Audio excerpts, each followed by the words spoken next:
దేవుని పిల్లలందరికీ నా హృదయపూర్వక వందనాలు తెలియజేస్తున్నానండి. మరొకసారి మనం ఈ విధంగా చేరి దేవుని వాక్యాలు ధ్యానించడానికి ప్రభు మనకు అనుగ్రహిస్తున్న అవకాశాలను బట్టి మనము దేవుని స్తుతించే బద్దులమై ఉన్నాం. నిన్నటి దినాన్ని బట్టి మనం దేవుని స్తుతిస్తున్నాం. మరొక దినం మనకి ఈవిగా దేవుడు అనుగ్రహించాడు. ఈరోజు కూడా దేవుడు తన యొక్క మెల్లని స్వరంతో మనతో మాట్లాడాలని ఆశ కలిగి దేవుని వాక్యాన్ని ఆలకించడానికి చేరువచ్చిన ప్రియులందరం బట్టి దేవుని స్తుతిస్తున్నాం. కరప స్థానిక సంఘం ద్వారా జరుగుతున్న ఈ యొక్క సభలను బట్టి సంఘంలో ఉన్న సహోదరులకు సహోదరులకు బాధ్యత కలిగిన ప్రియులందరికీ కూడా ప్రేమ వందనాలు తెలియజేస్తున్నాను. వేదిక మీద ఉండి ఈ కార్యక్రమాన్ని నడిపిస్తున్న ఆశీర్వాదం గారికి, అదేవిధంగా మరి దైవజనులు పెద్దలు ఐజాక్ అన్ని బట్టి కూడా ప్రభుని స్తుతిస్తూ వారికి కూడా నా వందనాలు తెలియజేస్తున్నాను. హెబ్రీ పత్రిక మనము కొన్ని విషయాలు ధ్యానం చేస్తున్నాం. ఈరోజు కూడా మరికొన్ని సంగతులు మీ దృష్టికి నేను తీసుకురావాలని ఆశపడుతున్నాను. నిన్నటి దినాన్న చివరి వర్తమానముగా దేవుడు మాట్లాడేవాడు అన్న ఒక సంగతిని మనం ముగించాం. హెబ్రీ పత్రిక అంతటిలో కూడా తన కుమారుడైన యేసుక్రీస్తు వారి యొక్క శ్రేష్టమైన లక్షణాలను, ఆయన యోగ్యతలను, ఆయన యందు నమ్మిక ఉంచిన వారి యొక్క ధన్యతలను క్రైస్తవ లోకానికి తెలియచేయాలని పరిశుద్ధాత్ముని యొక్క లేఖనాలు రాసినట్టుగా మనం గమనిస్తున్నాం. ప్రభు అయిన యేసుక్రీస్తు వారు శ్రేష్ఠుడు అనే మాట ఈ పత్రికలో దాదాపుగా 13 సార్లు వస్తుంది.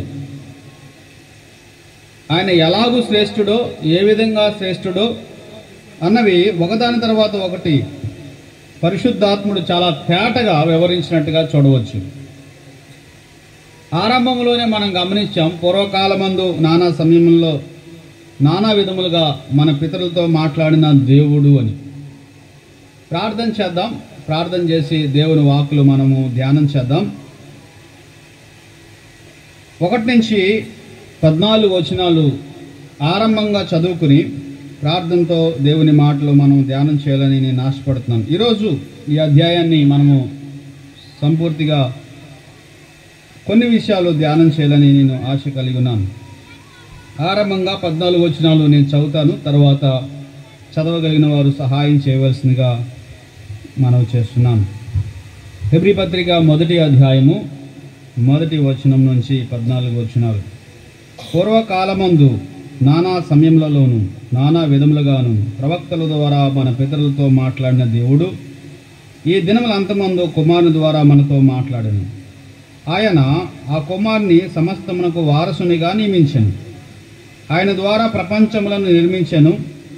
ఆయన దేవుని మహిమ యొక్క తేజస్సును, ఆయన తత్వము యొక్క మూర్తి మంతమునై ఉండి తన మహత్తు గల మాట చేత సమస్తమును నిర్వహించుచు పాపముల విషయంలో శుద్ధీకరణాచారము తానే చేసి దేవదూతల కంటే ఎంత శ్రేష్టమైన నామము పొందునో వారి కంటే అంత శ్రేష్ఠుడై ఉన్నత లోకమందు మహామహుడగు దేవుని కుడిపార్శ్వమున కూర్చుండెను. యాలయనగా నీవు నా కుమారుడువు, నేను నేడు నిన్ను కని ఉన్నాను అనియు, ఇదియుగాక నేను ఆయనకు తండ్రినై ఉందును, ఆయన నాకు కుమారుడనై ఉండును అనియు ఆ దూతలతో ఎవరితోనైనా ఇప్పుడైనా చెప్పినా, మరియు ఆయన భూలోకమునకు ఆది సంభూతిని మరలా రప్పించినప్పుడు దేవుని దూతలందరూ ఆయనకు నమస్కారం చేయవలని చెప్పుచున్నాడు. తన దూతలను వాయువులుగాను తన సేవకులను అగ్ని జ్వాలలుగాను చేసుకునేవాడు అని తన దూతల గురించి చెప్పుచున్నాడు. కానీ తన కుమారుని గురించి అయితే, దేవా, నీ సింహాసనము నిరంతరము నిలిచినది, నీ రాజదండము న్యాయార్థమైనది, నీవు నీతిని ప్రేమించితివి, దుర్నీతిని ద్వేషించితివి. అందుచేత దేవుడు నీ తోటి వారందరికంటే నిన్ను హెచ్చించినట్లుగా ఆనంద తైలముతో అభిషేకించెను. మరియు ప్రభువా, నీవు ఆదియందు భూమికి పునాది వేసితివి, ఆకాశములు కూడా నీ చేతి పనులే. అవి నశించును గాని నీవు నిలిచి ఉందువు. అవన్నీ వస్త్రం వలె పాతగిలను, ఉత్తరీయం వలె వాటిని మడిచివేతువు. అవి వస్త్రం వలె మార్చబడిన గాని నీవు ఏకరీతిగానే ఉన్నావు, నీ సంవత్సరములు తరగవు అని చెప్పుచున్నాడు. అయితే నేను నీ శత్రువులను నీ పాదములకు పాదపీఠముగా చేయు వరకు నా కుడిపార్శ్వమున కూర్చుండుము అని దూతలతో ఎవని గురించి అయినను ఎప్పుడైనను చెప్పినా, వీరందరూ రక్షణ అయిన స్వాస్థ్యం పొందబో వారికి పరిచారం చేయుటకై పంపించబడిన సేవకులైన ఆత్మలు కారా. తిని ప్రార్థన చేద్దాం. పరిశుద్ధుడా, ప్రేమ కలిగిన మా దేవా, మహోన్నతుడైన మా తండ్రి, మరొకసారి మీ ఉన్నతమైన నామాన్ని, మీ గంభీరమైన నామాన్ని స్మరించడానికి, స్తుతించడానికి, శ్లాఘించడానికి ఇచ్చిన అవకాశం బట్టి వందనాలు. నీ ప్రజలుగా నీ వాక్యం ఎదుట మేము నిలిచి ఉన్నాము. మీరు మాతో మాట్లాడినట్లయితే ప్రయోజనము, దీవెన, దిద్దుబాటు కలుగుతుందని ఎరిగి మీ మాట కొరకు ఎదురు చూస్తుండగా మీ మాట నా నోట ఉంచండి. మీ ప్రజలకు మేలు కలిగించండి. మీ కుమారునికి మహిమ కలిగించండి. మన్నును మరుగు చేయండి. యేసు ప్రభు నామమున అడిగి వేడుకొనుచున్నాం తండ్రి, ఆమేన్.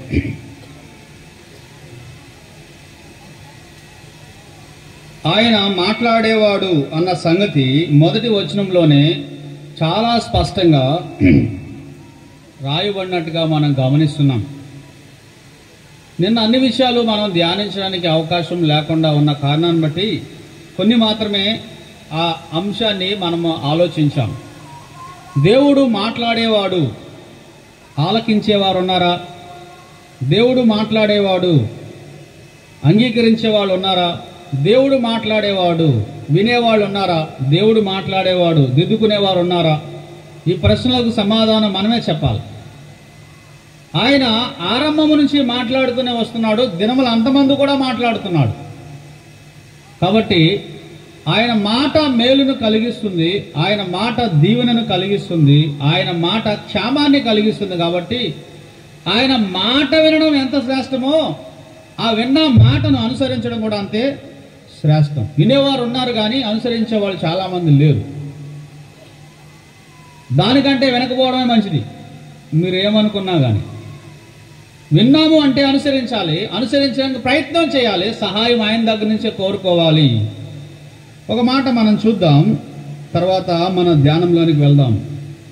ఇర్మియా గ్రంథంలో ఇశ్రాయేలీల ప్రజలను బట్టి దేవుడు విసిగిపోయి ఆయన చెప్పిన మాట ఒకసారి మనందరికి తెలిసింది. ఆలోచిద్దాం. చూడండి, 21వ వచనం చూడండి. 22వ అధ్యాయం 21వ వచనం.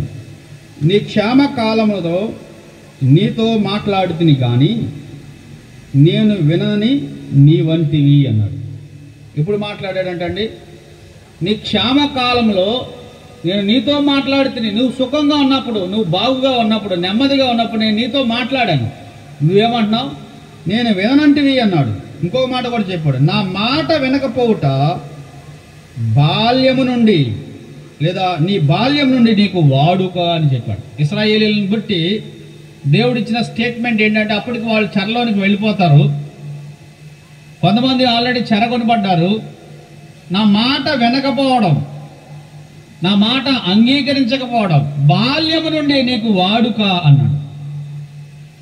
ఇదే ఇర్మియా గ్రంథంలో 32వ అధ్యాయం 30వ వచనం చూడండి. 32వ అధ్యాయం 30వ వచనం చదువుతారా? యాలయనగా ఇశ్రాయేలు వారును యోధా వారును తమ బాల్యం మొదలుకొని నా ఎదుట చెడుతనము చేయుచు వచ్చుచున్నారు.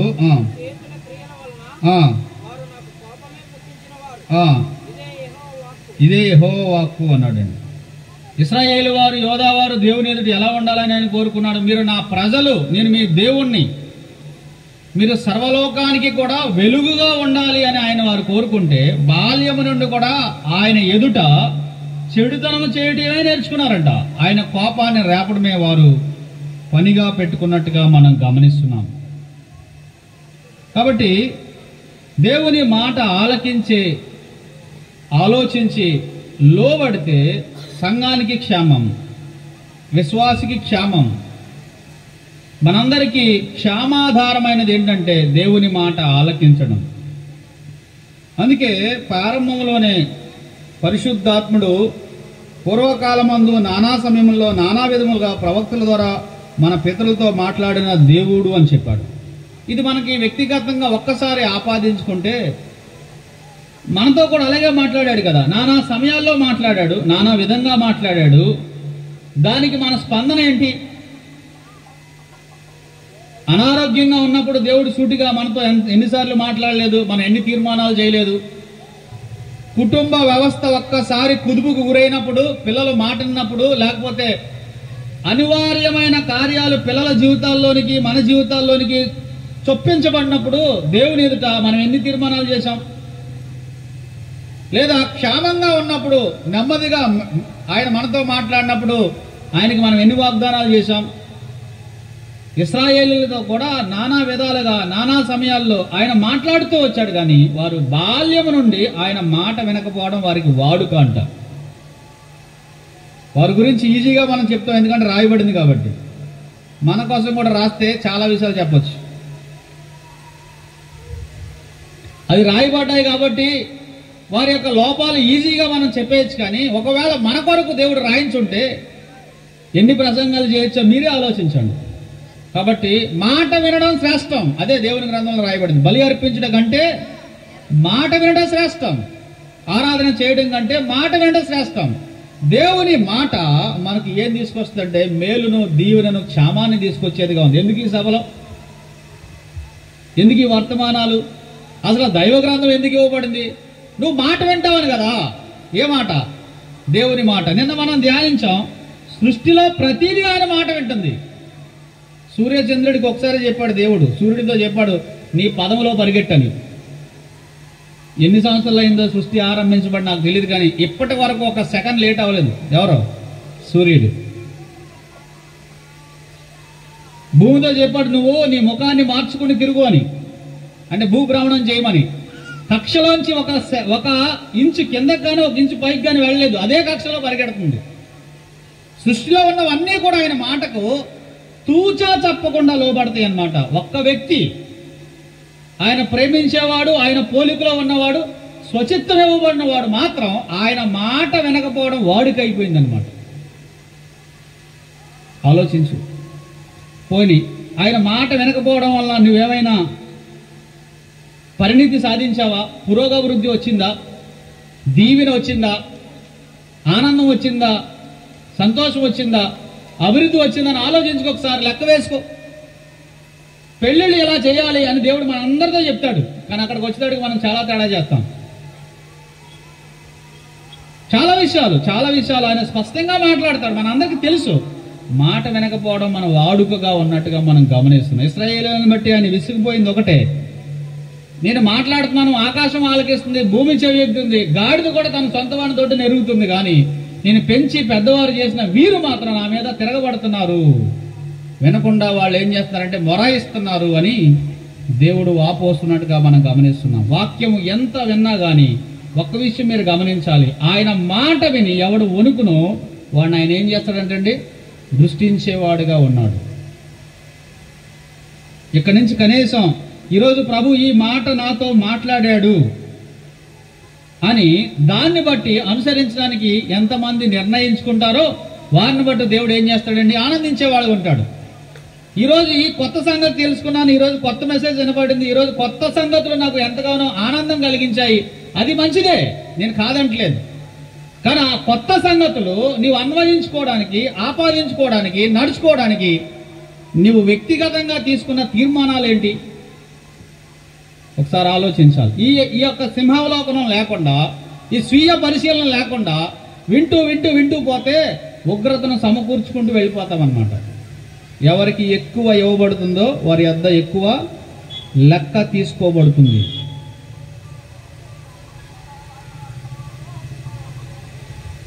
మొదటి అధ్యాయంలో 1 నుంచి 14 వరకు 2 ప్రాముఖ్యమైన అంశాలు పరిశుద్ధాత్ముడు మనకి తెలియచేస్తున్నాడు అన్నమాట. యేసు ప్రభువారు ప్రవక్తల కంటే గొప్పవాడు. ఎలా? యేసు ప్రభువారు దేవదూతల కంటే గొప్పవాడు. ఎలా? ఈ 2 సంగతులు మొదటి అధ్యాయంలో సంపూర్ణంగా పాత నిబంధన లేఖన ఆధారాలతో క్రొత్త నిబంధనలో పరిశుద్ధాత్ముడు స్పష్టీకరించాడనమాట. ఇశ్రాయేలీల యొక్క అతిశయం ఏంటి, ఇశ్రాయేలీల యొక్క ధన్యత ఏమిటి, ఇశ్రాయేలీలు దేన్ని బట్టి వారు అతిశయిస్తున్నారంటే, మాకు ప్రవక్తలు ఉన్నారు, ప్రవక్తలందరిలో అగ్రగామి మోషే మాకున్నాడు, మాకు దేవదూతలు ఉన్నారు, దేవదూతల పరిచర్య పరంపర మా యొక్క జీవన విధానంలో మా చరిత్రలో వారు పాలిభాగస్తులు అని వారు అతిశయిస్తుండగా, క్రీస్తు ప్రభు వారందరికంటే ఎంత శ్రేష్ఠుడు, ఆ ప్రవక్తల కంటే ఎంత శ్రేష్ఠుడు, ఆ దేవదూతల కంటే ఎంత శ్రేష్ఠుడు అనే విషయాన్ని ఇక్కడ రాసినట్టుగా మనం గమనిస్తున్నాం. దాదాపుగా 8 సంగతులు ఈ యొక్క అంశాలు వారిగా మనం ఆలోచించాలి. ప్రభు సహాయం చేసిన మేరలో సమయాన్ని బట్టి నేను వాటిని చెప్పి ముగించాలని ఆశపడుతున్నాడు. యేసుక్రీస్తు మొదటి 2 వచనాలు మనం ఆలోచిస్తే ప్రవక్తల పరిచర్య మనకు కనబడుతుంది. దేవుడు ఎలా మాట్లాడాడు పూర్వకాలమందు, ప్రవక్తల ద్వారా మాట్లాడాడని అక్కడ రాయబడింది. ప్రవక్తల ద్వారా ఆయన మాట్లాడాడు, పితరులతో మాట్లాడాడు అని రాయబడింది. ప్రవక్తల పరిచర్య మనం గమనిస్తున్నాం. ప్రవక్తలు దేవుని యొక్క నోటి వలె వారు ఉన్నారు. ప్రవక్త అంటే అర్థం ఏంటి, భవిష్యత్తు చెప్పేవారు అని అనుకుంటాం. అది పూర్తి అర్థం కాదు. ప్రవక్త అంటే ఫ్యూచర్ టెల్లింగ్ అనుకుంటాం. భవిష్యత్తుని చెప్పేవారు ప్రవక్తలు, జరగబోయే చెప్పేవారు ప్రవక్తలు అనుకుంటాం. ప్రవక్తల పరిచర్యలో అదొక భాగం మాత్రమే. ప్రవక్త అంటే దేవుని నోటి మాట అని అర్థం. ప్రవక్తలు అంటే మౌత్ పీస్ ఆఫ్ గాడ్, అంటే దేవుని నోరు అని అర్థం. దేవుని యొద్ద నుండి వర్తమానాన్ని తీసుకుని తన ప్రజలకు దేవునికి ప్రతినిధిగా, దేవునికి బదులుగా దేవుని నోటు వలె దేవుని మాటను అందించేవారే ప్రవక్తలు. ప్రవక్తల గురించి మనం ఆలోచిస్తే నిర్గమాకాండం ఒకసారి చూడండి. నిర్గమాకాండము 4వ అధ్యాయము 15వ వచనం చదువుతారా? నిర్గమాకాండం 4:15. ఆయనకి మైక్ ఇవ్వండి బాబు, ఉందా? 4వ అధ్యాయము చదువుతారా? నీవు అతనితో మాట్లాడి అతని నోటికి మాటలు అందించవలను. నేను నీ నోటికి అతని నోటికి తోడయుండి మీరు చేయవలసిన దానిని మీకు బోధించదను. ఇక్కడ మోషేతో దేవుడు చెప్తున్న మాట, నేను మాట్లాడలేను అంటే నీవు అతనితో మాట్లాడి అతనికి నోటికి మాటలు అందించవలను అని చెప్పాడు. తర్వాత 16వ వచనం చదవండి. అతడే నీకు బదులు జనులతో మాట్లాడును, అతడే నీకు బదులు జనులతో మాట్లాడును, అతడే నీకు నోరుగా నుండును, నీవు అతనికి దేవుడవుగా ఉండును, అతడు నీకు నోరుగా ఉండును అని చెప్పాడు. ఎవరక్కడ? మోషేకు అహరోను నోటి వలె ఉన్నాడు. ఇంగ్లీష్ ఎలా రాయబడింది అంటే ఈజ్ ద ప్రాఫిట్ అని రాయబడింది అనమాట. అతడు నీకు ప్రవక్తగా ఉంటాడు అని చెప్పాడు. 7వ అధ్యాయం చూడండి. 7వ అధ్యాయము 1వ వచనంలో చాలా స్పష్టంగా అక్కడ మనం చూస్తాం. కాగా యెహోవా మోషేతో ఇట్లనెను, ఇదిగో నిన్ను ఫరోకు దేవునిగా నియమించి తిని నీ అన్న అహరోను నీకు ప్రవక్తగా నుండును. నీకు ప్రవక్తగా ఉండంటే అర్థం ఏంటంటే నీకు బదులుగా మాట్లాడు అని అర్థం. నీకు బదులుగా నీ అన్న నీకు ప్రవక్తగా ఉండును. ప్రవక్త అంటే దేవునికి బదులుగా మాట్లాడేవాడు, దేవుని బోర లేదంటే దేవుని మౌత్ పీస్ అని అర్థం అనమాట. ప్రవక్తల పరిచర్య మాకు ఉన్నది అని వారు ఎంతగానో సంతోషిస్తున్నారు, ఎంతగానో ఆనందిస్తున్నారు. మోషేని బట్టి ఇశ్రాయేలీలు ఎంతగానో ఆనందించేవారుగా ఉన్నారు. అయితే ఇక్కడ ప్రవక్తల కంటే గొప్పవాడు ఇక్కడ ఉన్నాడు అని చాలా స్పష్టంగా ప్రభు ఇక్కడ రాస్తున్నాడు అనమాట. ఎందుకని? యేసుక్రీస్తు ప్రవక్తల కంటే గొప్పవాడు ఎందుకయ్యాడు? కారణం ఏంటంటే వారిని సృష్టించిన వాడు ఈయన. అర్థమైందా? ప్రవక్తల సృష్టికర్త ప్రభు అయిన యేసుక్రీస్తు. ప్రవక్తలు ఆయన నోటి మాటతో మాట్లాడేవారు, ఆయనకు బదులుగా మాట్లాడేవారు. మనం కూడా ప్రవక్తలాగా ఉండే అవకాశం ఉన్నది, ప్రవక్తలాగా మాట్లాడే అవకాశం ఉన్నది. మనము దేవుని నోటి వలె ఉండే అవకాశం ఉన్నది. ఒకసారి ఆలోచించండి. ఇర్మియా గ్రంథం చూడండి. ఇర్మియా గ్రంథము 15వ అధ్యాయంలో చాలా శ్రేష్టమైన మాట మనం చూడవచ్చు. ఇర్మియా గ్రంథము 15వ అధ్యాయంలో ఇర్మియాతో దేవుడు చెప్పిన మాట. ఇర్మియా గ్రంథం 1వ అధ్యాయంలో కూడా చూస్తాము. నీ నోటిని తెరువు, నేను నింపుతాను అని చెప్పాడు. నా మాటలు నీ నోట ఉంచుతానని చెప్పాడు. వాటన్నిటికి మించిన మాట ఇక్కడ ఒకటి మనం చూస్తాం. 19వ వచనం చూడండి. కాబట్టి యెహోవా ఆ. ఎలాగూ సెలవిచ్చెను, నీవు నా తట్టు తిరిగిన ఎడల నీవు నా సన్నిధిని నిలుచున్నట్లు నేను నిన్ను తిరిగి రప్పింతును. ఏవి నీచములో చాలా జాగ్రత్తగా గుర్తుపెట్టుకోవాలి. మనం దేవుని నోటి వలె ఉండాలి అంటే, దేవుని నోటి వలె మాట్లాడాలని అంటే, దేవునికి బదులుగా దేవుని సందేశాన్ని అందించాలి అని అంటే నువ్వు చేయవలసిన సంగతి చెప్తున్నాను. ఏవి నీచమైనవో, ఏవి ఘనములో నీవు గుర్తుపట్టిన ఎడల, ఏవి నీచమైనవో ఏవి ఘనమైనవో నువ్వు గుర్తుపడితే నీవు నా నోటి వలె ఉందువు. నీవు నా నోటి వలె ఉందువు అని చెప్పాడు. నీవు నా నోటి వలె ఉందువు అని చెప్పాడు.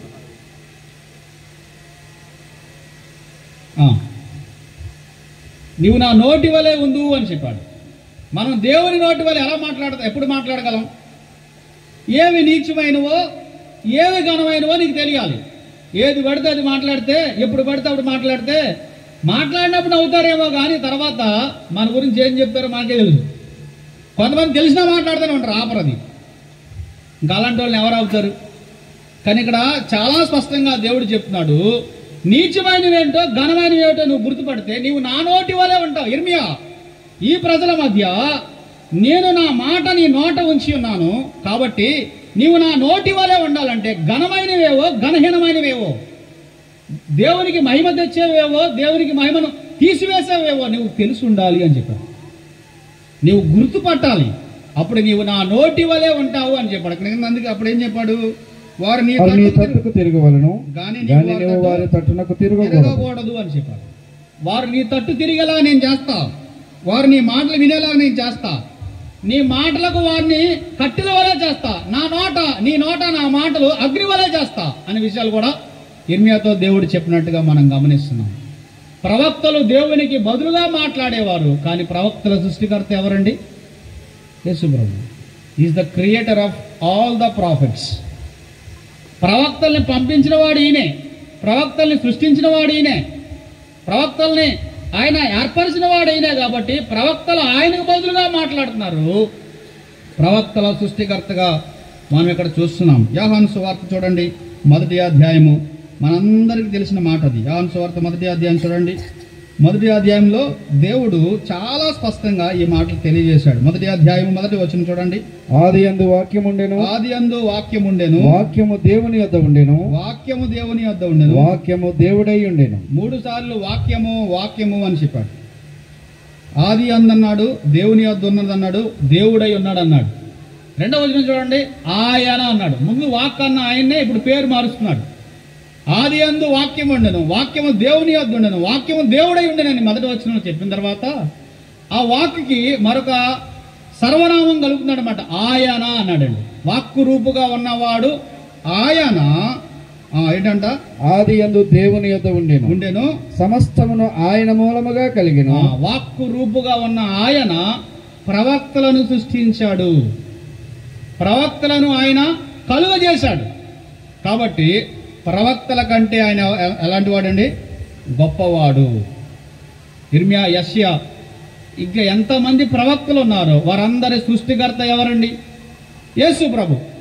యూదుల్ని, క్రైస్తవుల్ని, మతస్థులు చెప్పేది ఏంటంటే మాకు ప్రవక్తలు ఉన్నారు, వారి పరిచర్య మాకున్నది, ప్రవచన గ్రంథాలు మాకున్నాయంటే ఆ ప్రవక్తల యొక్క సృష్టికర్త ప్రభు అయిన యేసుక్రీస్తు. అందుకే ఆయన సమస్తమును నిర్మించెను అన్నమాట మనము హెబ్రీ పత్రికలో మనం గమనిస్తున్నాం. ఆయన ఏం చేశాడంటండి? సమస్తమును నిర్మించాడు అని చెప్పాడు. ఆయన ద్వారా సమస్తము కలిగి ఉన్నవని చెప్పాడు. ఆయన లేకుండా ఏది కలగలేదు అని చెప్పాడు. కాబట్టి ప్రవక్తల యొక్క సృష్టికర్త ప్రభు అయిన యేసుక్రీస్తు. అందువల్ల ప్రవక్తల కంటే గొప్పవాడు అన్న మాట మనం చూస్తున్నాం. కొలసీ పత్రిక చూడండి. నిన్న మనం చూసాం కదా, కొలసీ పత్రిక రాత్రి వేళ 15వ వచనము యేసుక్రీస్తు కోసం చెప్పబడిన ఆయన మాటలు ఎంత గంభీరంగా బరువుగా ఉన్నవో. 1వ అధ్యాయం 15వ వచనం, ఆయన అదృశ్య దేవుని స్వరూపి అయి. ఇప్పుడు ఈయన అదృశ్య దేవుని స్వరూపి. వాళ్ళందరూ ఎవరు? అదృశ్య దేవుని స్వరూపి యొక్క సృష్టి. ఎవరో ప్రవక్తలు. వాళ్ళు మంచి పరిచర్య చేశారు, నేను కాదంటలేదు. కానీ వాళ్ళు సృష్టించబడిన వారు. ఈయన సృష్టికర్త. ఇంకా ఏం రాయబడింది? సర్వ సృష్టికి ఆది సంభూతుడు అని చెప్పాడు. సర్వ సృష్టికి ఆది సంభూతుడు. కింద రాశాడు యాలి అనగా ఆకాశమందున్నవియు భూమి అందున్నవి దృశ్యమైనవి గాని అదృశ్యమైనవి గాని అవి సింహాసనములైనను ప్రభుత్వములైనను ప్రధానులైనను అధికారములైనను సర్వమును ఆయన యందు సృజింపబడెను. ఆయన సర్వమును ఆయన ద్వారాను ఆయనను బట్టి సృజింపబడెను. ఆయనను బట్టి సర్వం సృజించబడ్డాయి. అందులో వీళ్ళు ఎవరండి? ఒక పార్ట్ మాత్రమే. మీరు ఎవరి పరిచర్యలో ఉన్నారంటే ప్రవక్తల సృష్టికర్త పరిచర్యలో ఉన్నారు. ప్రవక్తల కంటే ఈయన గొప్పవాడు అని చాలా స్పష్టంగా ఇక్కడ పరిశుద్ధాత్ముడు రాస్తున్నట్టుగా మనం చూస్తున్నాం. మూడోది మనం గమనిస్తే ఈయన ప్రవక్తలకే ప్రభు. ప్రవక్తలందరూ యేసు ప్రభుని ఏమనాలి? ప్రభువా అని పిలవాలి. కారణం ఏంటి? ప్రవక్తలందరికీ ఈయన ప్రభువుగా ఉన్నాడు. అదే ఆ పేతురు యొక్క వాదనగా మనం చూడవచ్చు. పాత నిబంధనలో ఉన్న సంగతిని ఎత్తి అపోస్తల కార్యాల గ్రంథం చూడండి.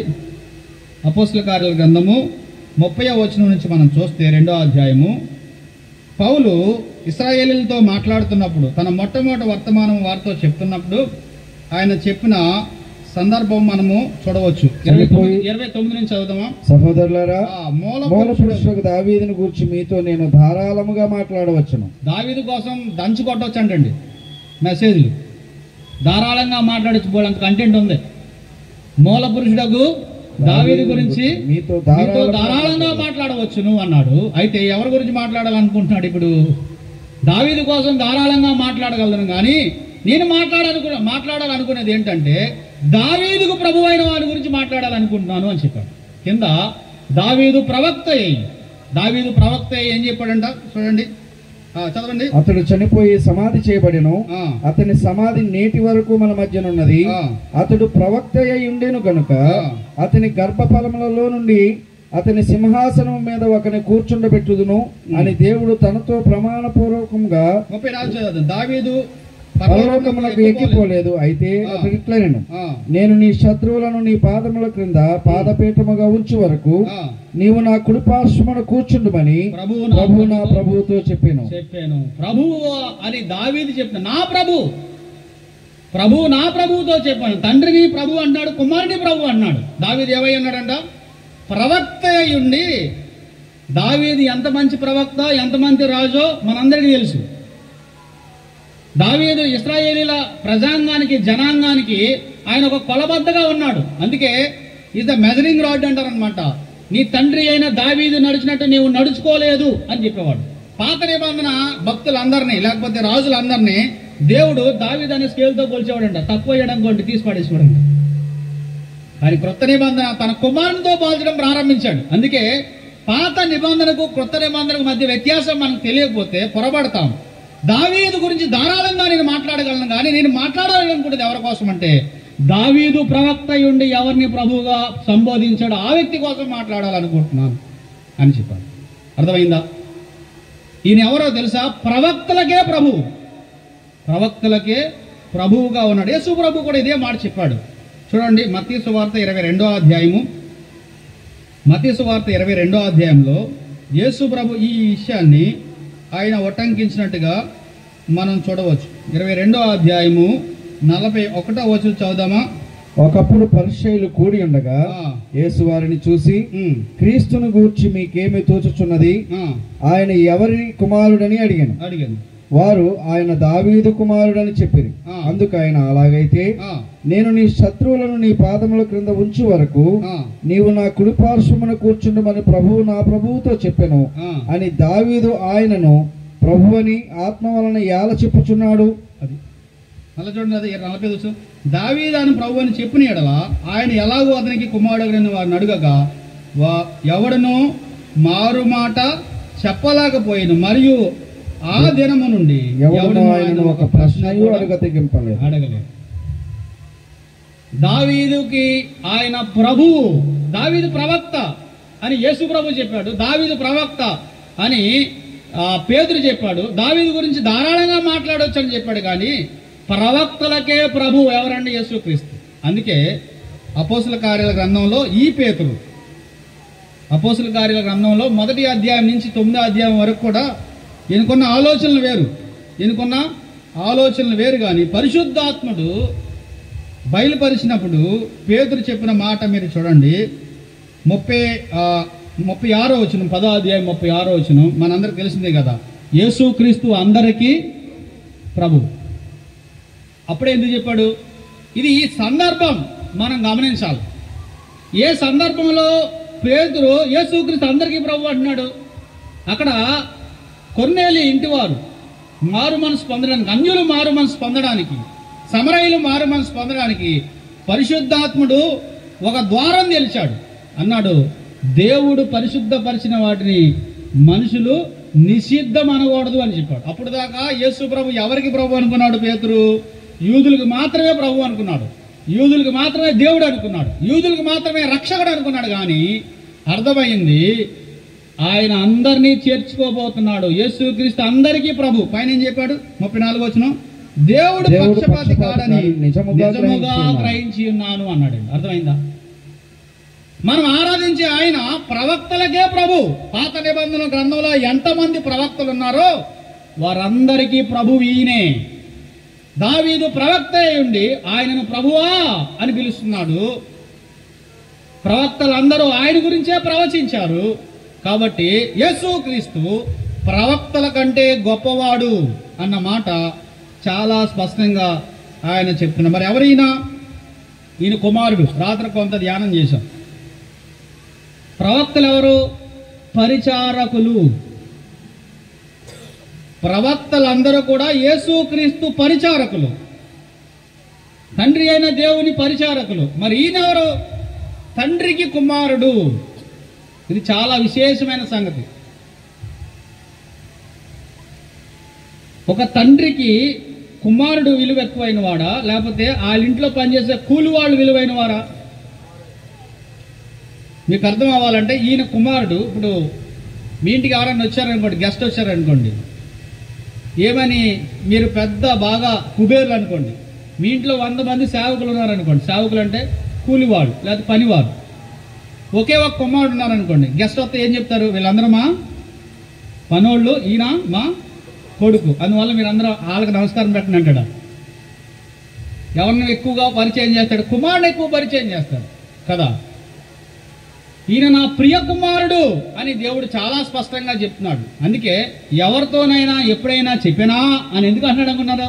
ఎవరితో ఎప్పుడు చెప్పలేదు ఆయన. ఈయన నా ప్రియ కుమారుడు, నా హృదయాన్ని ఆనందింపజేసేవాడు, నన్ను లోకానికి పరిచయం చేసేవాడు. దేవుని సందేశాన్ని అరమరికలు లేకుండా స్పష్టంగా లోకానికి చూపించిన ఏకైక వ్యక్తి దేవుని కుమారుడు. మరి దేవుని సేవకులు చెప్పారు యజమాని గురించి. ఇప్పుడు యజమాని గురించి సేవకులు చెప్పే వర్తమానం ఉంటుంది, అది కూడా వాస్తవమే. అదే యజమాని గురించి కుమారుడు చెప్పే వర్తమానం ఉంటుంది. ఆ రెండింటికి ఎంత తేడా ఉంటుందో మీరు గమనించండి. కుమారుడు ఎల్లప్పుడూ తండ్రితో ఉండేవాడు, కుమారుడు ఎల్లప్పుడూ తండ్రితో సహవాసం చేసేవాడు, తండ్రి లక్షణాలనే, రక్తాన్ని, మాంసాన్ని, గుణ లక్షణాన్ని పంచుకు పుట్టినవాడు. కాబట్టి కుమారుడు చెప్పే వర్తమానం ఎలా ఉంటుందండి? అతి శ్రేష్టమైనదిగా ఉంటుంది. ప్రవక్తలు ఆయనకు పరిచారకులు మాత్రమే. ఆయన పరిచారకులు ఆయన గురించి అనేక విషయాలు చెప్పారు లోకానికి. ఇప్పుడు ఆయన కుమారుడు చెప్పడం ప్రారంభించాడు అనమాట. అందుకు ప్రవక్తల కంటే శ్రేష్ఠుడు యేసు ప్రభువు. ప్రవక్తల వర్తమానం కంటే ఆయన ఇచ్చిన వర్తమానం శ్రేష్టమైనది. ఒక మాట మీరు చూడండి, యోహాను సువార్త 1వ అధ్యాయము 18వ వచనం చదువుదామా? యోహాను సువార్త 1వ అధ్యాయం 18వ వచనం. ఎవడనో ఎప్పుడైనను, ఇది చాలా చాలా విలువైన మాట అండి. we must know the difference between the Old Testament and New Testament. పాత నిబంధనకు కొత్త నిబంధనకు ఎంత తేడా ఉన్నదో, పాత నిబంధన భక్తులకు కొత్త నిబంధన భక్తులకు ఎంత వ్యత్యాసం ఉన్నదో, పాత నిబంధన భక్తులు పొందిన వర్తమానానికి కొత్త నిబంధన భక్తులు పొందిన వర్తమానానికి ఎంత వ్యత్యాసం ఉన్నదో మనం చాలా స్పష్టంగా గమనించాలి. ఇది సాక్షాత్తు యేసు ప్రభు చెప్తున్న మాట చూడండి. ఎవడను ఎప్పుడైనను దేవుని చూడలేదు. గమనించు, ఎవడను ఎప్పుడును దేవుని చూడలేదు అంటే అర్థమేంటి?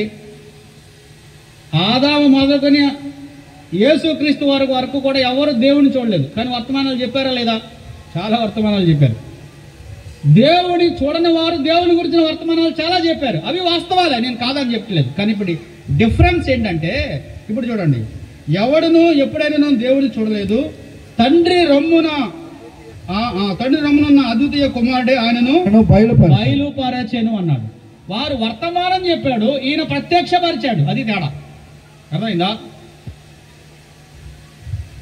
వారు తండ్రి గురించి వర్తమానం చెప్పారు, తండ్రి యొక్క గొప్పదనం చెప్పారు, తండ్రి యొక్క పరిశుద్ధత చెప్పారు, తండ్రి యొక్క సార్వభౌమాధికారం చెప్పారు, తండ్రి యొక్క ప్రేమను చెప్పారు. కానీ తండ్రిని ఈయన చూపించాడు. అందువలన ప్రవక్తల కంటే గొప్పవాడు ఇక్కడ ఉన్నాడు అని చెప్తున్నాడు. తండ్రిని చూపించడం అనేది యేసు క్రీస్తు వారి యొక్క పరిచర్యలో ప్రాథమికమైన పరిచర్య. అర్థమైందా? పరలోకమందు ఒక తండ్రి ఉన్నాడు, ఆయన మిమ్మల్ని ప్రేమిస్తున్నాడు. ఇంకొక మాట చెప్పాలంటే, ఇంకా బరువైన మాట చెప్పాలంటే, నన్ను అలాగ ప్రేమించడం, మిమ్మల్ని కూడా అలాగే ప్రేమిస్తున్నాడు. ఆయన చెప్పే వర్తమానం అది. అంగీకరించడానికి కష్టమైతే అవ్వచ్చు, కానీ సత్యం మాత్రం అదే. ఆయన నన్ను ఎలా ప్రేమించాడో, ఆయన నా పట్ల ఎలా జాగ్రత్త తీసుకుంటున్నాడో, నన్ను ఏ విధమైన ఆధిక్యత ఇవ్వాలనుకున్నాడో, అలాంటి కుమారులుగా మిమ్మల్ని ప్రేమించాలని మీ కొరకు నన్ను పంపించాడు. ఎవడును ఎప్పుడును తండ్రిని చూడలేదు, కానీ తండ్రి రొమ్మ అనుకున్న కుమారుడే ఆయనను బయలుపరిచెను. పాత నిబంధన భక్తులు తండ్రి కోసం చెప్తే ఆయన పోలీసు వాళ్ళ చిత్రీకరించారు. ఏదైనా తప్పు చేస్తే అలా పట్టుకున్నాడు దేవుడు, ఏదైనా జారితే ఇమీడియట్గా శిక్ష విధిస్తాడు. అవన్నీ రైటే, నేను కాదంటలేదు. కానీ ఈయనేమంటున్నాడంటే, పరలోకమందు ఒక తండ్రి ఉన్నాడు, ఆయన మిమ్మల్ని ప్రేమిస్తున్నాడు అని చెప్తున్నాడు అన్నాడు. అందుకే ఆయన నన్ను పంపించాడని చెప్పాడు. ఆయన ప్రియ కుమారుడైన నన్ను మీ కొరకు పంపించాడంటే మిమ్మల్ని ఎంతగా ప్రేమిస్తున్నాడో చూడండి. ఒక ఆయన అన్నాడు యేసుక్రీస్తు కంటే ఎక్కువ ప్రేమిస్తున్నాడని చెప్పారు. అది వాస్తవం కాదులే. మన వాళ్ళు ఒకసారి ఇంకా ఎక్కువ బ్యాలెన్స్ దాటేస్తుంటారు. కానీ ఆయన నన్ను ఎలా ప్రేమిస్తున్నాడు, మిమ్మల్ని కూడా అలాగే ప్రేమిస్తున్నాడు. కాబట్టి తన ప్రియ కుమారుడైన నన్ను మీ కొరకు పంపించాడు అన్నాడు. యేసుక్రీస్తు ఎందుకు వచ్చాడు? ప్రవక్తలు ఆయన గురించిన వర్ణన చెప్పాడు, కానీ యేసు ప్రభు ఆయన గురించిన వివరణ లేకపోతే ప్రత్యక్షత చూపించాడు అనమాట. నన్ను చూసిన వాడు తండ్రిని చూసినట్టే. తండ్రి ఎలా ఉంటాడో, తండ్రి ఎలా ప్రేమిస్తున్నాడో, తండ్రి ఎలా ఆశపడుతున్నాడు, తండ్రి ఏమి కోరుకుంటున్నాడు అన్నాడు కదా. తండ్రి కోరే ఆరాధన పాత నిబంధనలో ఎవరు చెప్పలేకపోయారు, యేసు ప్రభు చెప్పాడు. ఆత్మతోనూ సత్యంతోనూ మీరు ఆరాధించాలని, అట్టి వారిని అలాంటి ఆరాధన తండ్రి కోరుతున్నాడు అని చెప్పాడు. తండ్రి కోరుతున్నాడు, తండ్రి ఆశిస్తున్నాడు, తండ్రి ప్రేమిస్తున్నాడు, తండ్రి ప్రకటిస్తున్నాడు, తండ్రి నన్ను నీ కొరకు అర్పిస్తున్నాడు అని చెప్పాడు. అర్థమైందా? ప్రవక్తలు తండ్రి గురించి చెప్పారే కానీ తండ్రిని చూపించలేకపోయారు. తండ్రిని రొమ్మున ఆనుకున్నవాడు తండ్రిని మనకు చూపించినట్టుగా మనం గమనిస్తున్నాం. కాబట్టి యేసుక్రీస్తు ప్రవక్తల కంటే శ్రేష్ఠుడు. కారణం ఏంటంటే ఆయన కుమారుడు అన్న మాట మనం ఆలోచించాలి. 8వ అధ్యాయం చూడండి. మీరు ఇంటికి వెళ్తారు, చదవండి. మనకు సమయం లేదు కాబట్టి మొత్తం వివరాలు మనం చూడలేం. 8వ అధ్యాయం అంతా కూడా పరిసయ్యులకు ప్రభువుకి మధ్య జరిగిన ఒక కాన్ఫ్రంటేషన్ రాశాడు ప్రభు. తండ్రి గురించి ఆయన చెప్పిన వివరాల్లో కొన్ని సంగతులు మనం ఆలోచిద్దాం. 8వ అధ్యాయం 16వ వచనం చూడండి. నేను ఒక్కడనై ఉండక నేనును నన్ను పంపిన తండ్రి కూడా ఉన్నాము గనుక నేను తీర్పు తీర్చినను నా తీర్పు సత్యమే. నేను నన్ను పంపిన తండ్రి ఉన్నాము, నేను ఒక్కడ కాదు, మేము ఏకమై ఉన్నాము అని చెప్పాడు. 16వ వచనం చదువుతారు, 19వ వచనం. వారు నీ తండ్రి ఎక్కడ ఉన్నాడని ఆయనను అడుగగా యేసు మీరు నన్నైనను నా తండ్రినైనను ఎరుగరు అని చెప్పాడు. మీరు నా తండ్రిని ఎరగరు, నన్ను ఎరగరు అని చెప్పాడు. తర్వాత 38వ వచనం చూడండి. 38వ వచనం. నేను నా తండ్రి యొద్ద చూచిన సంగతులే బోధించుచున్నాను. బోధిస్తాడంటండి తండ్రి యొద్ద చూచిన సంగతి. ఎవడును ఎప్పుడునూ తండ్రిని చూడలేదు. మరి తండ్రి కోసం పాత నిబంధన గ్రంథంలో చాలా విషయాలు రాశారు, విని రాశారు, ప్రేరేపించబడి రాశారు. కానీ ప్రభు ఏమన్నాడంటే నేను చూచిన సంగతులే మీకు, నా తండ్రి యొద్ద నేను చూచిన సంగతులు మీకు చెప్పుచున్నాను అని చెప్పాడు. సంగతులే బోధించున్నాను, ఆ ప్రకారమే మీరు నా తండ్రి యొద్ద వినిన వాటిని జరిగించుచున్నారని వారితో చెప్పాను. అందుకు వారు చాలు. తర్వాత వాళ్ళు ఏమన్నారంటే 39వ వచనంలో అబ్రహాము మా తండ్రి అన్నారండి. ఏమన్నారండి? అబ్రహాము మా తండ్రి అని చెప్తున్నారు. కానీ యేసు ప్రభు వాళ్ళతో ఏమన్నారు? మీ తండ్రి అబ్రహాము కాదు అన్నాడు. ఎందుకని? అబ్రహాము మీ తండ్రి అయితే అబ్రహాము నన్ను నమ్మాడు, నన్ను విశ్వసించాడు, నన్ను వెంబడించాడు. కానీ మీ తండ్రి ఎవరో నేను చెప్తానని చెప్పాడు. వాళ్ళ తండ్రి ఎవరంటే అండి 44 చూడండి. మీరు మీ తండ్రి అపవాది సంబంధులు. ఆగండి. తండ్రి పేరు చెప్పుకునేది ఒకటే, పుట్టింది ఒకరికి. ఎంత తేడా ఉందో చూసారా? అంతకంటే నీచమైంది ఏమైనా ఉంటుందా? చెప్పుకునే తండ్రి ఒకరు, పుట్టింది ఒకరికి. మీరు మీ తండ్రి ఎగువ అపవాది సంబంధులు, వాడి లక్షణాలే మీలో కనబడుతున్నాయి. మీ తండ్రి అబ్రహాం అని చెప్తున్నాడు కదా, అబ్రహాం నన్ను ప్రేమించాడు, అబ్రహాం నన్ను నమ్మాడు, అబ్రహాం నా యందు విశ్వాసం ఉంచాడు, నా కొరకు ఎదురు చూశాడు, ఆ పునాది గల పట్టణం కొరకు దూరం నుండి ఎదురు చూసి నమస్కరించాడు. మీరు మీ తండ్రి ఎగువ అపవాది సంబంధులు అని చెప్పాడు. వెళ్ళేమంటున్నారంటే మేము అబ్రహాము సంతానము అని చెప్తున్నాడు. మేము అబ్రహాము సంతానము అని చెప్పాడు. తర్వాత 53వ వచనం చూడండి, చాలా జాగ్రత్తగా ప్రభువు మాట్లాడాడు. మన తండ్రి అయిన అబ్రహాము చనిపోయాను కదా. వాళ్ళు ఏమంటున్నారంటే మన తండ్రి అయిన అబ్రహాము చనిపోయాను కదా అన్నాడు. అంటే ఇప్పుడు ఏం చెప్తున్నారు వాళ్ళు? యేసు ప్రభువును కూడా అబ్రహాముకి కుమారుడిగా చెప్తున్నారు. వాళ్ళు మన తండ్రి అంటున్నాడు. వాళ్ళు ఏమంటున్నారు? మన తండ్రి అంటున్నాడు. 54 వచ్చింది చూడండి. అందుకు యేసు, నన్ను నేనే మహిమపరచుకునే ఎడల నా మహిమ వట్టిది. మా దేవుడిని మీరెవరిని గూర్చి చెప్పుదులో మహిమపరుచున్నాడు. మన తండ్రి అబ్రహాం అని వీళ్ళు అంటుంటే మీరు దేవుడు అని చెప్పుకున్నాడు కదా, ఆయన నా తండ్రి అని ఏం చెప్తున్నాడు? మళ్ళీ కింద చూడండి, 54 వచ్చిన 56 వచ్చిన మీ తండ్రి అయిన అబ్రహాము అన్నాడు. అర్థమైందా? ఎంత స్పష్టంగా ప్రభు మాట్లాడుతున్నాడు.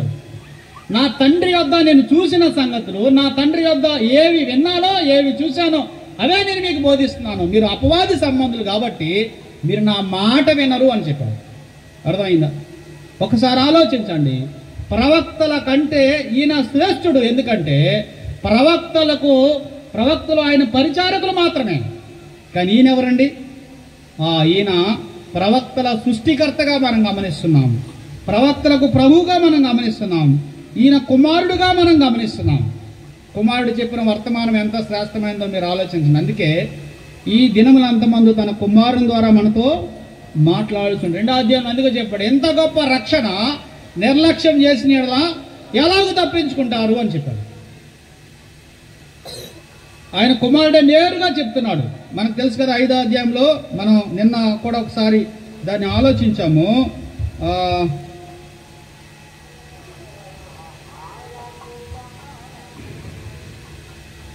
కుమారుని యందు విశ్వాసం ఉంచు. 4వ అధ్యాయం ఏమబడిందంటే, కుమారుని యందు విశ్వాసం ఉంచువాడే నిత్య జీవము గలవాడు, కుమారునికి విధేయుడు కానివాడు జీవము చూడడు గాని దేవుని ఉగ్రత వాని మీద నిలుచును. 3:36 యోహాను సువార్తలో రాయబడింది. అవునా? కుమారుని యందు విశ్వాసం ఉంచితే నిత్య జీవం. ఒకవేళ కుమారుని యందు విశ్వాసం ఉంచకపోతే, విధేయత చూపించకపోతే వాడికి జీవం ఉండదు. కానీ ఏముంటుందంటే దేవుని ఉగ్రత. యేసు ప్రభు చెప్పాడండి, తన సేవకులను పంపించాడంట వరుస పెట్టి, వాళ్ళందరినీ కొట్టారంట, కుమారుడు పంపితే చంపేశారంట. అర్థమైందా? సన్మానిస్తారేమో అంటే కుమారుని చంపేశారంట. ఇప్పుడు ఎవరి మాట వినాలి? ఆయన కుమారుని మాట వినాలి. అందుకే 2వ కీర్తనలో చెప్పాడు, కుమారుని ముద్దు పెట్టుకొనుము, లేని ఎడల ఆయన కోపించును అని చెప్పాడు. ఆయన సేవకులకు ఎక్కువ విలువిస్తున్నావా, ఆయన కుమారుడికి ఎక్కువ విలువిస్తున్నావా అని మీరు గమనించండి. కొత్త నిబంధన విశ్వాసులు పాత నిబంధనలో జీవిస్తున్నారు. పాత నిబంధన స్టాండర్డ్స్ ఎక్కువ అనుకుంటున్నారు. కాదు కాదు కాదు కాదు. ప్రవక్తలకు ప్రభువు ఈయన. ప్రవక్తలు ఆయన కూలివారైతే, ఆయన సేవకులైతే, ఆయన పరిచారకులైతే ఈయన ఎవరండి? ప్రవక్తలకు ఆయన కుమారుడుగా ఉన్నాడు. తండ్రి రొమ్మున ఉన్నవాడు, తండ్రి లక్షణాలు పుణుకుపుచ్చుకున్నవాడు. ప్రేమలో కానీ, సహనంలో కానీ, పరిశుద్ధతలో కానీ, ఏ విషయంలో అయినా సరే తండ్రితో ఆయన సమానుడు. తండ్రితో ఉన్నవాడు, ఆయన లక్షణాలని మనకు చూపించేవాడు. తండ్రిని కనుగోవాలంటే ఎవరిని చూడాలి, ఎవరిని ధ్యానించాలంటే ఆయన కుమారుడిని ధ్యానించాలి. పాత నిబంధనలో కూడా ఆయన కుమారుడే, కొత్త నిబంధనలో కూడా ఆయన కుమారుడే. మన జీవితంలో కూడా తండ్రి కోరుకునేది ఆయన కుమారుని యొక్క సారూప్యమే, మరేమీ కాదు. మనల్ని మోసేలాగా తయారు చేయాలనుకోవట్లేదు, అబ్రహాంలాగా తయారు చేయాలనుకోవట్లేదు, దావీదులాగా అంతకంటే తయారు చేయాలనుకోవట్లేదు. నేను అలా తక్కువ చేస్తున్నానని మీరు అనుకోవద్దు. Don't think, underestimate me. Check my words, mark my words. God wants you image of his son in you. నీలో ఆయన కుమారుని సారూప్యం రావాలని ఆయన ఆశపడుతున్నాడు. ఆ మార్గాన్ని మిమ్మల్ని నడిపిస్తున్నాడు. That is his ultimate goal. ఆ కుమారుడే నేరుగా దిగి వచ్చాడు, తన వర్తమానాన్ని అందించాడు, తండ్రిని ప్రత్యక్షపరిచాడు. యేసు ప్రభు ప్రార్థన చేస్తున్నప్పుడు శిష్యులు అడిగారు, అయ్యా మాకు కూడా ప్రార్థన చేయడం నేర్పించమని. అప్పుడు దాకా వీళ్ళందరూ ఎవరు ప్రార్థన చేశారు? పరిచయలు ప్రార్థన చూశారు. ఎందుకు చూశారు? వాళ్ళు వీధి మూలలోను, సంతల్లోను, సమాజ మందిరాల్లోనూ పొడుగు ప్రార్థన చేస్తున్నారు. ఎవరో పరిచయం. కానీ యేసుక్రీస్తు తండ్రితో కుమారుడు మాట్లాడినట్టు మాట్లాడుతున్నాడు. వీళ్ళు ఈ ప్రార్థన చూశారు, ఆ ప్రార్థన చూశారు.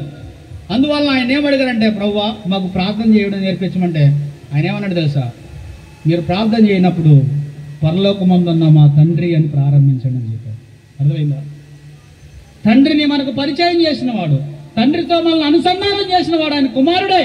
కాబట్టి ఈయన ప్రవక్తల కంటే శ్రేష్ఠుడు. నాలుగవది, ఒకసారి మనం ఆలోచిస్తే, ప్రవక్తల ప్రవచన సారాంశం ప్రభు అని యేసుక్రీస్తు. అది నాలుగవది.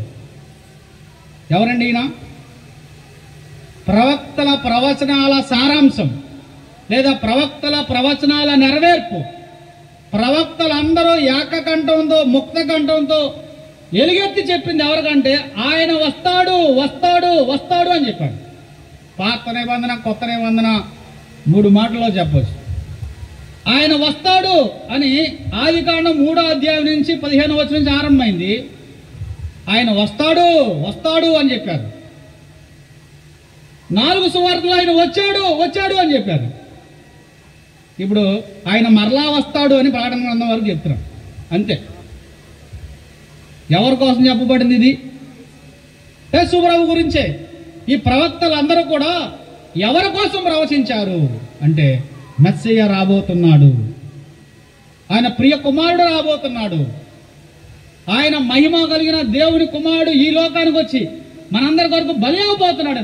మీరు యెషయా గ్రంథం, ఇర్మియా గ్రంథం, అనేక కీర్తన గ్రంథాలు అన్నిటిలో కూడా ఆ మెస్సయ్యను గురించిన అనేక సంగతులు, రమ్యమైన సంగతులు రాయబడ్డాయి. ఆదికాండం మీరు గమనించండి, 22వ అధ్యాయంలో ఆయన కుమారుని యొక్క బలి ఉంటుంది. ప్రభువైన యేసుక్రీస్తు వారికి చాలా ముంగుర్తు అనమాట. 23వ అధ్యాయంలో రెబ్కా యొక్క పుట్టుక ఉంటుంది. 24వ అధ్యాయంలో వాళ్ళిద్దరు పెళ్ళి ఉంటుంది. అసలు మనం గ్రంథాన్ని ఆలోచిస్తే ఎంత సీక్వెన్స్ గా దేవుడు చేశాడో చూడండి. 22వ అధ్యాయంలో ఇస్సాకు బలి కనబడుతుంది. బలి అయిన తర్వాత రెబ్కా పుట్టుక రాయబడింది 23వ అధ్యాయం చివరి వచనాల్లో. 24వ అధ్యాయంలో వాళ్ళ వివాహం రాయబడింది. అర్థమైందా? పాత నిబంధన అంతా కూడా ఆయన కుమారుని గురించిన ప్రవచించబడిన ప్రవచనాలే. ఆయన వస్తున్నాడు అని చెప్పాయి. అందుకే ఒక వచనం మీరు రాసుకోండి. 24వ అధ్యాయం చూడండి. నిన్న కూడా మనం చదివాం మత్తయి సువార్తలో యేసు ప్రభు చెప్పిన మాట. లూకా సువార్తలో 24వ అధ్యాయంలో యేసు ప్రభు ఆ యమై అని మార్గం గుండా వెళుతున్న ఆ శిష్యులతో ఆయన చెప్పిన మాటలు స్పష్టంగా మనం చూడవచ్చు. వారిని ఆయన గద్దించినట్టుగా కూడా అక్కడ మనము చూడగలం. 25వ వచనం చూడండి. 24, 25.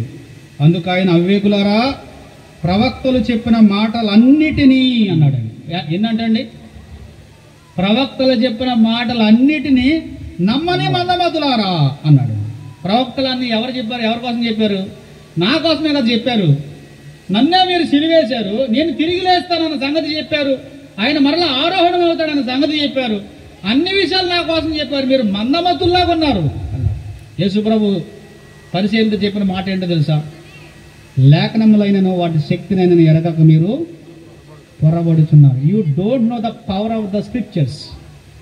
మీకు లేఖనాలు తెలుసు అంతే, బుర్ర పెరిగింది కానీ హృదయం పెరగలేదు. ఏం పెరగాలి? ఇది ఒక టెక్స్ట్ బుక్ లా చదివితే వచనం వెంబడి వచనం అన్నీ చెప్పొచ్చు. అది కాదు కావాల్సింది. Not the memory but the heart is important.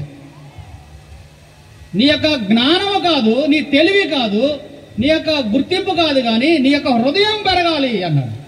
మందమతులారా అని చెప్పాడు, అవివేకులారా అని చెప్పాడు. క్రీస్తు శ్రమపడి ఏంటంట? క్రీస్తు ఎలాగూ శ్రమపడి తన మహిమలో ప్రవేశించే అగత్యం కాదా అని వారితో చెప్పి, మోషేయు సమస్త ప్రవక్తలు మొదలుకొని అని చెప్పాడు. అర్థమైందా? మోషే అంటే 5 గ్రంథాలు, సమస్త ప్రవక్తలు అంటే మిగతా అన్నీ కూడా, కింద కావ్య గ్రంథాలు, కీర్తన గ్రంథాలు అని కూడా చెప్పాడు. ప్రవక్తల ప్రవచన నెరవేర్పు ప్రభు అయిన యేసుక్రీస్తు వారు. లేఖనాలు చదువుతుంటే ఎవరు కనబడుతున్నారు మీకు? ప్రభు కనబడుతున్నాడా?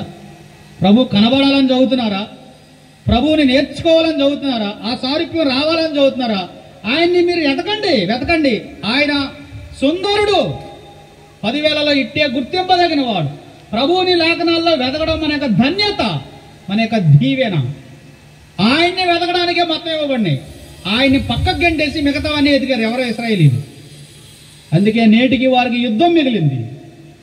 మనం ప్రభువుని ఆశ్రయించాలని, కుమారుని ముద్దు పెట్టుకోవాలని, కుమారుని అత్తుకోవాలని, కుమారుని సారూప్యంలోనికి రావాలని పరలోకమందున్న తండ్రి ఆనందిస్తున్నాడు. పరలోకమందున్న తండ్రి కోరుకుంటున్నాడు. ఆయన ప్రవక్తల నెరవేర్పుగా, ప్రవక్తల ప్రవచనాల నెరవేర్పుగా పేతురు పత్రిక 1వ అధ్యాయము 10 నుంచి 13 వచనాల్లో కూడా అయ్యే మాట రాయబడ్డాయి. సమయం లేదు కాబట్టి ముందుకు వెళ్ళిపోదాం. పేతురు పత్రికలో కూడా ఆ సంగతులు మనం మొత్తం చూడగలం. 5వ అధ్యాయం చూడండి. 5వ అంశంగా ప్రభు సమస్తమునకు వారసుడు అని చెప్పాడు. చూడండి, హెబ్రీ పత్రిక 1వ అధ్యాయం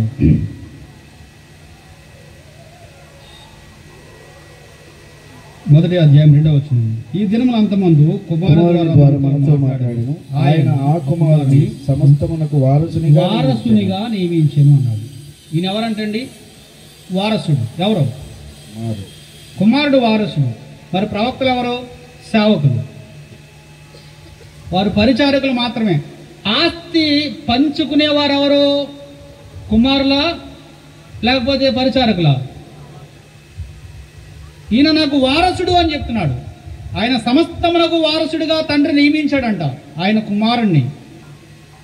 మీరు పరిచారకులు మాత్రమే, సేవకులు మాత్రమే, దేవుని గురించి కొన్ని సంగతులు చెప్పేవారు మాత్రమే. వారే కాదు, దేవదూతల కూడా అదే.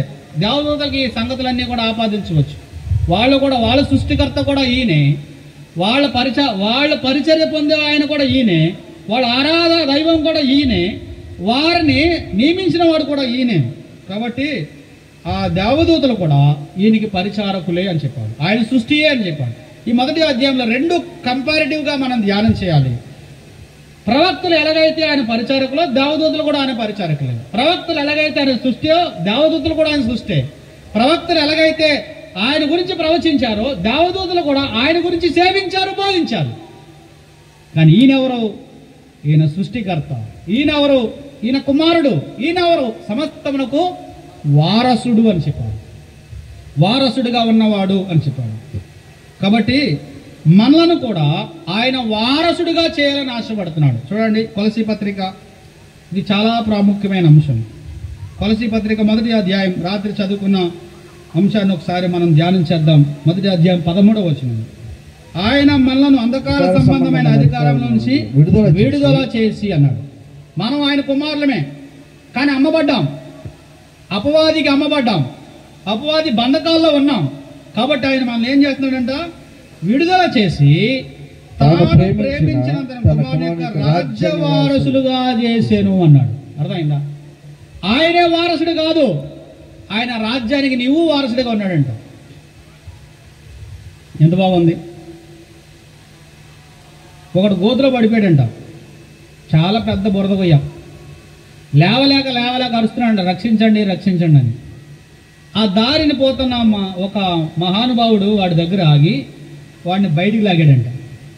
లాగిన వెంటనే వాడి హృదయంలో చాలా ఆనందం వచ్చిందంట. అదిగో చచ్చిపోతానండి బాబు, మీరు దేవుడిలాగా వచ్చారు, బయటికి లాగారు, నాకు చాలా ఆనందంగా ఉంది, వందనాలండి అన్నాడంట. సరే, ఆయన దగ్గర ఉన్న నీటితో శుభ్రంగా స్నానం చేసి బట్టలు వేసాడండి. ఇంకా చాలా ఆనందంగా ఉందంట. లాగడమే కాదు, బట్టలు కూడా వేసారు. అది ఆ తర్వాత ఆయన కారులో కూర్చోబెట్టుకున్నాడంట. ఇంకా అక్కడి నుంచి నేనేం మాట్లాడతలేదండి. ఏంటి బయటికి లాగాడు, బాగానే ఉంది, బట్టలు వేసాడు ఇంకా బాగుంది, శుభ్రంగా గడిగాడు బాగుంది, కారులో కూర్చోబెట్టుకున్నాడు ఏంటి అనుకున్నాడండి. వెళ్తుంటే ఒక కోటలోకి వెళ్ళిపోతుందంట. ఈ కారు ఎక్కడికి వెళ్తుంది? ఒక పెద్ద కోటలోకి వెళ్ళిపోతుందంట. వెళ్తుంటే ఆశ్చర్యంగా చూస్తున్నాడు, నోట మాట లేదు. దిగాడంట, ఈయన చేయి పట్టుకున్నాడంట. బట్టలు అందరూ, లేకపోతే అక్కడున్న ఆ బాడీ గార్డ్స్ అందరూ నమస్కారం పెడుతున్నారంట. గన్లన్నీ పక్కన ఉన్నాయి. గన్నులు చూస్తే భయం వేస్తుందంట. కానీ వాళ్ళందరూ ఏం చేస్తున్నారు? సెల్యూట్ కొడుతున్నాడంట. ఎవరికి? ఆయనకి. ఆయన చేయి పట్టుకున్నా ఈయనకి. ఇక ఈయన దూసుకుంటూ వెళ్ళిపోతున్నాడంట. అందరూ వన్ బై వన్ అందరూ నమస్కారాలు పెడుతున్నారంట. పెడితే ఈయనకి అర్థం కావట్లేదంట. అర్థం కాకపోతే సింహాసనం మీద వెళ్ళిపోయాడంట. అక్కడ ఆయనకి ఇవ్వబడిన సీటు కూర్చున్నాడంట. రే, ఒక సీటు తండి అన్నారంట. తెచ్చారంట. పక్కనే నన్ను ఇచ్చాడు, ఈయన కూడా కూర్చోబెట్టాడు. కూర్చోబెట్టిన తర్వాత నీవు నా కుమారుడు, నీవు నా వారసుడు అని చెప్పాడంట. అదే జరిగింది. అది అర్థం అవడానికి కథ చెప్పాను. అసలు బురద కొరతలో పడిపోయినట్టు పైకి తీయడమే గొప్ప సంగతి. అంటే మనల్ని రక్షించడమే గొప్ప సంగతి, బతికించడమే గొప్ప సంగతి, కడగడమే గొప్ప సంగతి. కానీ తాను ప్రేమించిన తన కుమారుని రాజ్య నివాసులుగా చేశాడు, వారసులుగా చేశాడు. కాబట్టి మనం ఏలికలుగా చేయడానికి ఆ కుమారుని యొక్క వారసులుగా మనం చేయబడ్డాం. ఆయన తన కుమారుణ్ణే వారసుడిగా నియమించలేదు, ఆయనతో పాటు మన్నను కూడా వారసుడిగా నియమించడానికి తండ్రికి అభిష్టమైంది అన్నాడు. అందుకే చూడండి, చాలా అద్భుతమైన మాట హెబ్రీ పత్రికలో ఆయన చెప్పాడు. అది చదివినప్పుడల్లా కళ్ళంట నీళ్లు రాక మానవు. కారణం ఏంటంటే అసలు ఆయన ఆ స్థానాన్ని, ఆ గొప్ప స్థాయిని మనకి ఇవ్వడానికి మనం ఏమైనా యోగ్యులమా అంటే ఏమాత్రం కూడా యోగ్యులము కాము. ఆయన్ని ఆరాధించడానికి మాత్రమే, ఆయన్ని గణపరచడానికి మాత్రమే, ఆయన్ని పూజించడానికి మాత్రమే ఈ విషయాలు మన హృదయాలను రేపాలన్నమాట. అర్థమైందా? ఆయన తన ప్రియ కుమారుని పంపించడమే కాకుండా ఆ కుమారుని స్వరూపాన్ని మనలో ఏర్పరచడమే కాకుండా ఆయనతో పాటు మనల్ని వారసులుగా నియమించడం అనేది సామాన్యమైన సంగతి. చూడండి, ఎందుకు ఆయన శ్రమపడ్డాడు, ఎందుకు ఆయన వేదన భరించాడంటే 2:10 చూడండి, ఎవని నిమిత్తము సమస్తము ఉన్నవో, ఎవని వలన సమస్తమును కలుగుచున్నవో ఆయన అనేకులైన కుమారులను మహిమకు తెచ్చుచుండగా వారి రక్షణకర్తను. అనేకులైన కుమారులను ఆయన మహిమకు తెస్తున్నాడంట. ఇంకొక మాట చూడండి, కింద ఏం చెప్పాడు 12వ వచనంలో, ఈ హేతువు చేత వారి సహోదరులను పిలుచుటకు ఆయన సిగ్గుపడక. చాలు ఆయన సిగ్గుపడతలేదంటండి. దేనికోసం? పక్కన కూర్చోబెట్టిన వాళ్ళందరికీ ఏం చెప్తున్నాడంటే, వీడు మా తమ్ముడు అని చెప్తున్నాడు అన్నమాట. వీడెవరో మా తమ్ముడు, మీరెవరో నా body guards, is my brother, నా తర్వాత నాతో పాటు వారసుడు, నా సింహాసనాన్ని, నా లక్షణాలని, నాకున్న ఐశ్వర్యాన్ని, సౌందర్యాన్ని, పరిశుద్ధతను, ప్రేమను, దీర్ఘశాంతాన్ని ఇవన్నిటిని పంచుకోవడానికి అర్హుడు. ఆయన మనల్ని సహోదరులను పిలవడానికి ఏం చేస్తలేదంటండి,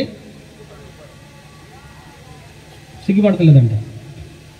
కానీ మనం ఆయన సహోదరులను చెప్పుకోవడానికి సిగ్గుపడాలి. ఆ లక్షణాలు మనకు లేవు కాబట్టి. నీవు నా కుమారుడు, నేడు నేను కని ఉన్నానని ఎవరితోనైనా ఎప్పుడైనా చెప్పినా? ఎవరితో చెప్పలేదు. ఆయన వచ్చిన వాడే చెప్తున్నాడు. ఆయన మనకు సహోదరుడు, ఆయన మన ప్రియ సహోదరుడిగా చేయబడ్డాడు బలి అర్పించబడ్డం ద్వారా. యేసు ప్రభు మనకి అంతా దాన్ని, ఆయన సిగ్గుపడతలేదండి వీరు నా సహోదరులు అని చెప్పుకోవడానికి. మీరు ఎవరు పిల్లలని అడిగితే దేవుని పిల్లలు, మీ అన్న ఎవరంటే యేసు ప్రభు అని చెప్పగలమా? ఆయన సిగ్గుపడలేదులే, కానీ మనం ఆయన సిగ్గుపడేటట్లుగా చేయడానికి ఏమాత్రం కూడా తెగించకూడదు.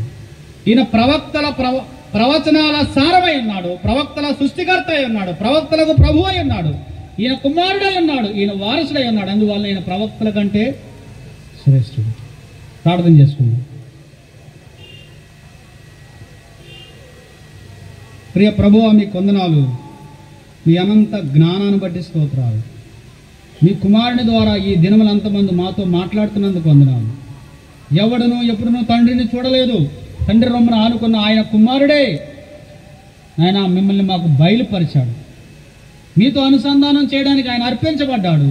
మమ్మల్ని సహోదరులను పిలవడానికి ఆయన సిగ్గుపడలేదు. మీ రాజ్య నివాసులుగా, మీకు వారసులుగా మమ్మల్ని చేయడానికి ఆయన ఇష్టపడడానికి స్తుతిస్తున్నాం.